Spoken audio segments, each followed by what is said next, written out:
वो हिंदुओं की भूमि है, इस पे प्रत्येक व्यक्ति जो रहता है वो हिंदू है और ये हिंदुओं का स्थान है, इसलिए प्रत्येक व्यक्ति यहाँ पे हिंदुस्तानी है।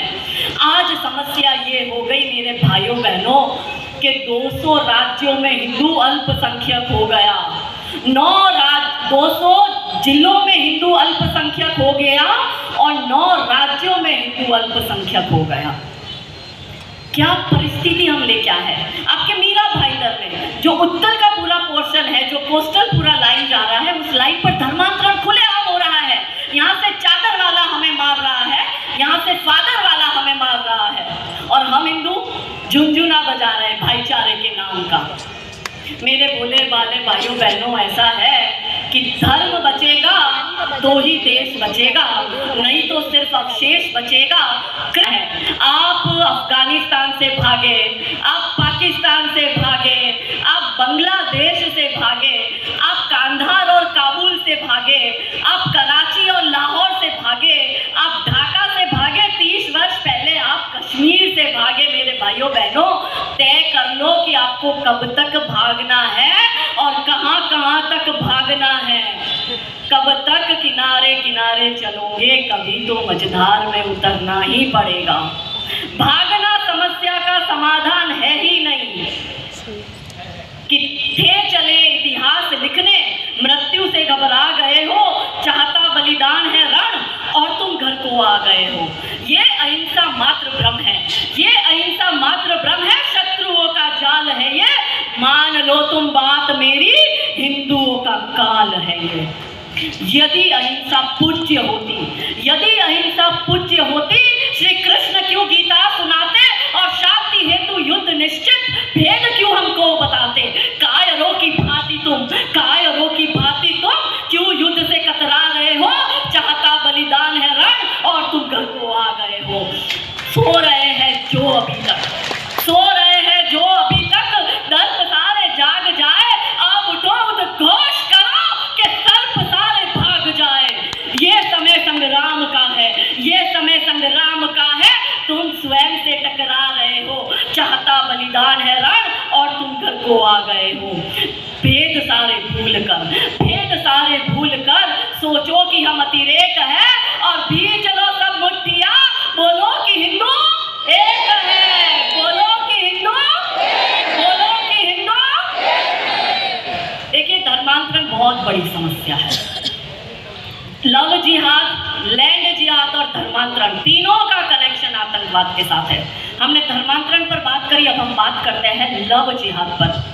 2 दिन पहले आपके यहाँ पे सदन में बात भी हुई कि 1 लाख केस आए हैं महाराष्ट्र में लव जिहाद के। तो मेरे भाइयों बहनों, ये बहुत बड़े खतरे की घंटी है और 4 स्तर पर लव जिहाद होता है। पहला स्तर बॉलीवुड के माध्यम से, दूसरा स्तर सोशल मीडिया के माध्यम से, तीसरा स्तर डर का माहौल खड़ा करके और चौथा स्तर ड्रग्स के माध्यम से। ड्रग्स आपके मुंबई में, आपके महाराष्ट्र में, स्पेशल मुंबई में 8वीं की बच्ची के बैग में से निकलता है। और कैसे हमारी बच्चियों को ड्रग्स की लत लगाकर उस बच्ची को प्रोस्टिट्यूशन में धकेला जाता है, उस बच्ची को ड्रग्स बेचने का कुरियर बनाया जाता है। ये बहुत टेंशन की बात है। आने वाला समय इससे भी खराब होगा। हमारे हिंदू लड़कों को ड्रग्स की लत में डाला जा रहा है। अब मेरे हिंदू भाई बहनों, पैदा एक करते हो, आपसे 2 बच्चे भी पैदा नहीं होते। मेरी बहनों, 2 तो पैदा करो। वो 18 पैदा कर रही है। अगर दूसरा बच्चा नहीं संभलता तो मेरे बजरंगी भाइयों को दे देना, वो बड़ा कर देंगे। बजरंगी भाइयों, बराबर ना? मैं क्या बोलते हो बजरंगी भाई, बराबर ना? अब 1 मिनट के लिए मैं जैसा बोलती हूँ वैसा करो। सब अपनी आंखें बंद करो, जो मैं बोल रही हूँ उसको चित्रण करो अपने दिमाग में। आंखें बंद करो। अब सोचो कि आपके घर में आप 3 लोग रहते हो, पति, पत्नी और बच्चा 1। और पास में अब्दुल के घर पे 18 लोग, 1 अब्दुल खुद, 4 उसकी पत्नियां और बाकी उसके बच्चे, दर्जन भर। अब सोचो कि अचानक से 18 अब्दुल और उसकी पूरी बच्चों की टोली आपके घर में घुसती है और आपको कहती है कि निकलो यहाँ से, आज से ये घर हमारा है, क्या करोगे आप? 3 लोग, वो 18 लोग, क्या आप सामना कर पाओगे? कॉकरोच आपसे मरता नहीं है, वो खुलेआम सर तक से जुदा कर रहे हैं। अब ये सोचो, ये कठिन परिस्थिति है कि इनकी आबादी बढ़ती जा रही है। और मेरी बहनों, ऐसा है कि जब जब अधर्म बढ़ा है तब जो घात आया है वो महिलाओं पे आया है। यहाँ पे महिलाओं की संख्या अधिक है। मेरी बहनों, बलात्कार महिलाओं के होते हैं, ह्यूमन ट्रैफिकिंग में हमारी बेटियां जाती है, सेक्स स्लेवरी में हमारी बेटियां जाती है, प्रोस्टिट्यूशन हमारी बेटियों के पास कराया जाता है, इज्जत आबरू हमारी बेटियों की लूटती है। वो अब्दुल का एजेंडा बिल्कुल है, अब्दुल का टारगेट बिल्कुल सेट है। गफलत में तो आप जी रही हो, डाउट में आप जी रही हो। आपकी 13 साल और 14 साल की बेटी आपके घर में है, तो मैंने जैसे बोला कि दूसरा सोशल मीडिया के माध्यम से, उसमें भी इंस्टाग्राम, आज की युवा पीढ़ी इंस्टाग्राम यूज करती है। पिछले 1.5 साल में, मैं अपनी बात कर रही हूँ, हमारे हिंदू संगठन के भाइयों के पास कितने केस आए वो तो एक अलग ही लेवल की बात है, लेकिन इंस्टाग्राम से मेरे पास 2000 से ज़्यादा केस मैंने सॉल्व किए हैं इंस्टाग्राम से। और अब ज़्यादा शॉकिंग सुनो कि जो केसेस मेरे पास आए उसमें 95% केस में बच्ची की उम्र 13 साल और 14 साल की। और वो जो अब्दुल है, 1 नंबर का पंचर छाप जिहादी, 2 टके की औकात नहीं, 100 रुपए का रोज का बड़ी मुश्किल से धंधा करते हैं। वो 1.5 लाख की बाइक, क्योंकि गैरेज के काम भी इनके हैं, हिंदू की बाइक के लिए गैरेज में जाती है, वो गैरेज से बाइक लाता है, अपनी लड़की के आगे पीछे डोलता है, इंस्टाग्राम पे 10 तरह का फिल्टर मार के दिखेगा काला कौवा जैसा, पर इंस्टाग्राम पे फिल्टर मार के हीरो दिखता है और हमारी बेटी को फंसाता है। और हमारी बेटी को सोना बाबू सब कर करके फंसाएगा। घर में माता का रिलेशन ही नहीं बेटी के साथ, माता वापस दीदी एकता कपूर की टीवी सीरियल देखने में, और बाकी तो बिगाड़ के रखा है आपके यहीं के बॉलीवुड ने। अब बेटी को संस्कार कौन देगा? मेरी बहनों, ये ब्लैंक स्लेट है, आप इस पे जय श्री राम नहीं लिखोगे तो अब्दुल उस पे अल्लाहू अकबर छाप देगा। बहुत अच्छी बात है। आपकी बेटी को संस्कार नहीं मिलते तब किसी अब्दुल के साथ बेटी भाग जाती है। अरे अपनी बेटियों को इतना संस्कारित बनाओ कि कोई ऐरा गैरा मुल्ला ठुल्ला, तो क्या ये बॉलीवुड का किंग खान आके पैर में गिरे तो भी आपकी बेटी लात मार के बोले भाग जिहादी। ये संस्कार अपनी बेटियों में होने चाहिए। खाली बेटी बचाओ बेटी पढ़ाओ की बड़ी बड़ी बातों से कुछ नहीं होगा। बेटी बचाओ बेटी पढ़ाओ के साथ साथ बेटियों को सशक्त बनाओ कि बेटी को तलवार थमाओ, बेटी लड़ भी जाएगी। बेटी को तलवार थमाओ, बेटी लड़ भी जाएगी। और बेटी यदि बच पाएगी तो बेटी पढ़ भी जाएगी। बच रही है आपकी बेटी, 35 टुकड़ों में आ रही है आपकी बेटी। असम में रिबिका के 52 टुकड़े कर रहे, यहाँ पे मुंबई की श्रद्धा के 35 टुकड़े करे।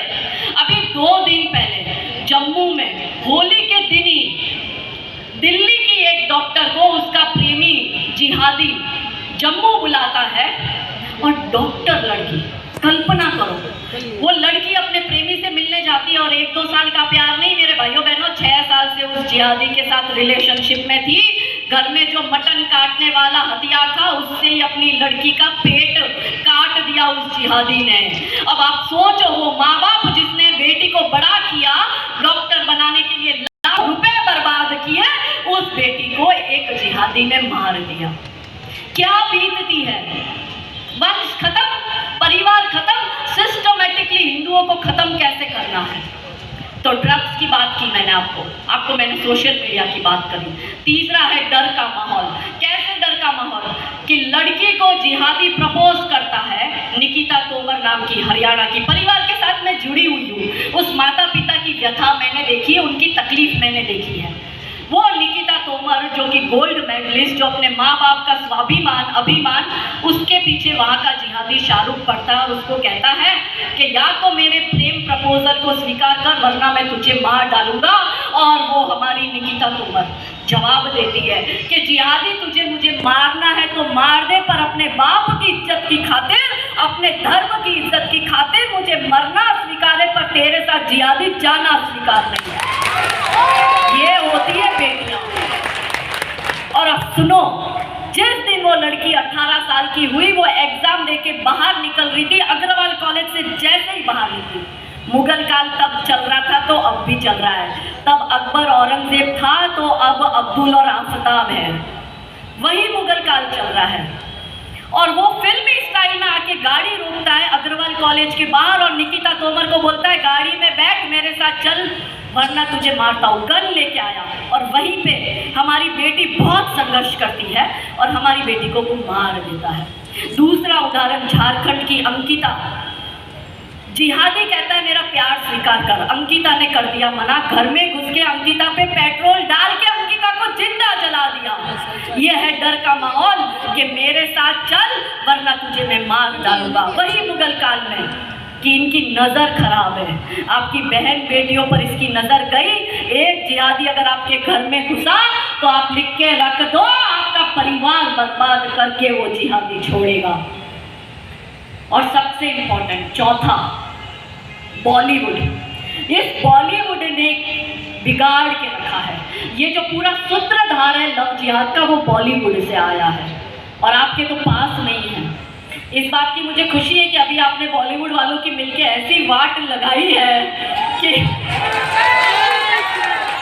सच में ये लोग चड्डी बनियान बेचने लायक हो गए। कोई लाल सिंह चड्डा वाला कहता था प्लीज हमारी पिक्चर देख लो, वो तैमूर और जहांगीर की अम्मा बोल रही थी कि प्लीज हमारी पिक्चर देख लो, पर हिंदुओं ने ऐसी लात मारी कि आमिर खान अब कलश पूजा करता है और शाहरुख खान अब वैष्णो देवी जाता है। ये होती है संगठन की ताकत। और बॉलीवुड में 3 स्तर पर हो रहा है। पहला स्तर है 25 साल की लड़की को बिगाड़ने का काम बॉलीवुड वाला करेगा, 35 साल की शादीशुदा महिला को बिगाड़ने का काम एकता कपूर अपने टीवी सीरियल के माध्यम से करेगी, और 45 साल तक की जो वर्किंग वुमेन है, 35 से 45 की उम्र की और वर्किंग वुमेन जो नौकरी करती है, उसको बिगाड़ने का काम OTT प्लेटफॉर्म करेगा। पहले हम OTT की बात करते हैं। जो वर्किंग वुमेन होती है OTT की वेब सीरीज ऐसी बनाते हैं कि अपने घर की बहन बेटियां नौकरी करने जाती है, मतलब वो अपने आप को ऐसा तोप समझती है कि सास ससुर को तो जूते की नोक पे रखती है, सास ससुर नहीं चाहिए, देवर जेठ नहीं चाहिए, अकेला रहना है, फ्रीडम चाहिए। और फ्रीडम के नाम पर फेमिनिज्म का झंडा लेकर, महिला पावर का झंडा लेकर, गर्ल पावर, विमेन पावर की बड़ी बड़ी बात करने वाले OTT प्लेटफॉर्म 45 साल तक की वर्किंग वुमेन को बिगाड़ते हैं कि एक हाथ में दारू का ग्लास लो, दूसरे हाथ से सिगरेट फूको और अंग्रेजी में बड़ी बड़ी गालियां दो, मतलब आप फेमिनिस्ट हैं। अबे ओ OTT वालों, तुम्हें पता है असली स्त्रीवाद क्या था? असली स्त्रीवाद वो था जो हमारी झांसी की रानी ने करके दिखाया। असली स्त्रीवाद वो था जो हमारी पाटन की नायिका देवी ने करके दिखाया। असली स्त्रीवाद वो है जो हमारी रानी चिन्नमा और रानी अब्बका ने करा। असली स्त्रीवाद वो है जो रानी दुर्गावती और रानी कमलापति ने करा। पर हमारी बेटियों को, हमारी महिलाओं को बिगाड़ना है तो OTT प्लेटफॉर्म वो काम करता है। फिर आते हैं एकता कपूर की टीवी सीरियल, 35 साल की महिलाओं को बिगाड़ना। आप देखना टिपिकल, पीछे बड़ी अम्बे माँ की तस्वीर होगी, टिपिकल हिंदू महिला, बड़ा बड़ा मंगलसूत्र, बड़ा बड़ा सिंदूर, बड़ी बड़ी बिंदी, और पहले प्यार एक से दिखाएगा, शादी दूसरे से करेगी, इतने में तीसरा लाइफ में आएगा, दूसरा मर जाएगा, पर फिर कोई चौथा अच्छा लगने लगेगा, इतने में वो पति मर गया है, वो जिंदा हो जाएगा, फिर कंफ्यूज हो जाएगी कि किसके साथ जाना है। यही दिखाती है ना मेरी बहनों एकता कपूर। और अनुपमा में तो इतने तलाक दिखा दिए हैं उसने कि इतने तलाक तो पूरे मीरा भाईंदर में नहीं है, पर हमारी महिला वो देखती है। अब देखो सॉफ्ट पावर कैसे काम करता है। मेरी बहनों, आप मुझसे सुन के जाओगे, फिर अपने अड़ोस पड़ोस में बात करो, इस विषय पर चर्चा करो। हमारा फर्ज है, क्योंकि भारतीय परिवार टूट रहे